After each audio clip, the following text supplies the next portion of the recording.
Imagine for a moment an empire that witnessed the rise and fall of Charlemagne, the Viking raids, the Renaissance, and the dawn of the Industrial Revolution, all while holding its ground in the heart of Africa.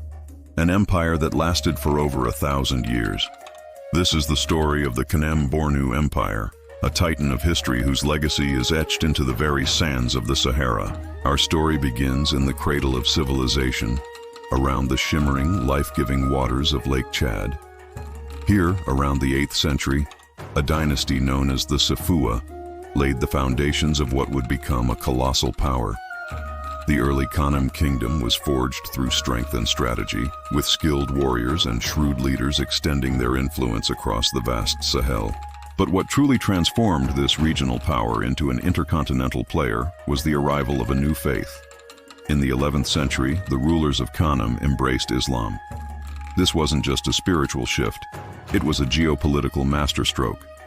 It connected them to the vast, thriving network of the Islamic world, opening up trade routes that pulsed with life, stretching from the forests of Central Africa across the unforgiving Sahara to the markets of North Africa and the Middle East. Think of it, great camel caravans, sometimes thousands strong, marching in single file across endless dunes. They carried precious cargo, ivory, ostrich feathers, salt, and tragically, enslaved people captured in raids, and in return, brought back horses for their formidable cavalry, textiles, weapons, and books. This trans-Saharan trade was the lifeblood of the empire, fueling its economy and its intellectual life. The empire reached a breathtaking peak in the 13th century under the reign of Mai Dunama Dabalimi, a Mai, or king of legendary ambition. He commanded an army rumored to be 40,000 strong, a cavalry force that was the envy of its neighbors. His conquests extended Kanem's dominion from the Fezzan region in modern-day Libya, deep into the Sahara, and eastward towards the Nile Valley. Under his rule, Kanem-Bornu was not just a name on a map. It was a force to be reckoned with, a center of Islamic scholarship and military might. The capital, Njimi, became a hub of learning, attracting scholars and clerics from across the Muslim world. But no empire is immune to crisis. As the 14th century drew to a close, internal strife and relentless attacks from the rival Bulala people to the east pushed the Safua dynasty to the brink. They were forced into a strategic retreat, a desperate migration that could have spelled their end. Abandoning their ancestral capital, they moved southwest to the fertile lands of Bornu on the western shores of Lake Chad. This was not an end, but a spectacular rebirth. In Bornu, the empire rose from the ashes, stronger and more resilient than before. This new phase, the Kanem-Bornu Empire, was marked by the legendary Mai Idris Aluma in the late 16th century. A brilliant military tactician and a devout reformer, Aluma was a true visionary. He established diplomatic ties with the Ottoman Empire, importing firearms and Turkish military instructors to modernize his army. He replaced tribal allegiances with a more centralized bureaucratic administration, built mosques of red brick, and enforced Islamic law.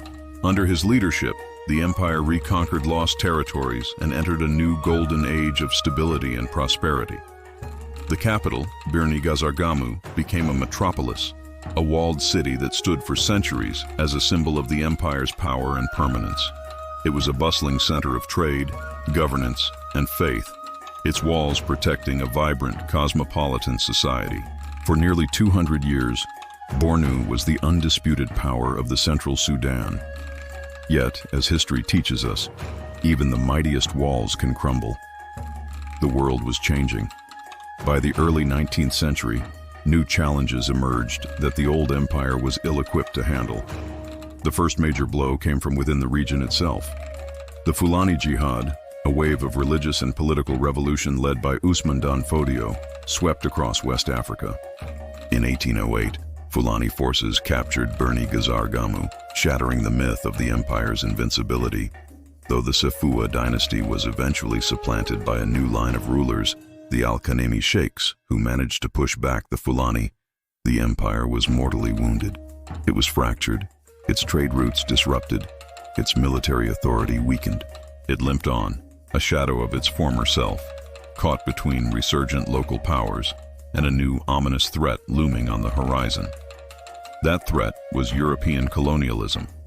In the late 19th century, the scramble for Africa brought British, French, and German imperial forces to the region. They saw a divided and weakened empire, ripe for conquest. The final decades of Kanem-Bornu were a tragic saga of resistance against overwhelming odds. The empire was carved up, its ancient territories divided by arbitrary lines drawn on maps in distant European capitals. By the turn of the 20th century, the last remnants of this once great power had been absorbed into the colonial territories of Nigeria, Niger, Chad, and Cameroon. After more than a millennium, the flame of Kanem-Bornu was finally extinguished. Today, the empire is a ghost that haunts the landscape. The great capital of Birni Gazargamu is now just archaeological ruins in the Nigerian savannah. Lake Chad, the heart of the empire, is shrinking, its waters receding like a fading memory. Yet, the legacy of Kanem-Bornu endures. It lives on in the languages, cultures, and Islamic traditions of the millions who inhabit its former lands. Its story is a powerful testament to African ingenuity, resilience, and the capacity to build enduring civilizations against all odds. From a lakeside throne to a whisper in the desert sands, the saga of Kanem-Bornu is a profound chapter in our shared human story. It reminds us that history is not just about distant kings and forgotten battles, but about the spirit of a people that can build something magnificent enough to last 1,000 years. Thank you so much for joining us on this journey through time. If you found this story as fascinating as we did, please hit that like button, subscribe to the channel, and ring the bell so you don't miss our next exploration into the past. And let us know in the comments, what other great African empires should we cover next? Until then, keep questioning history.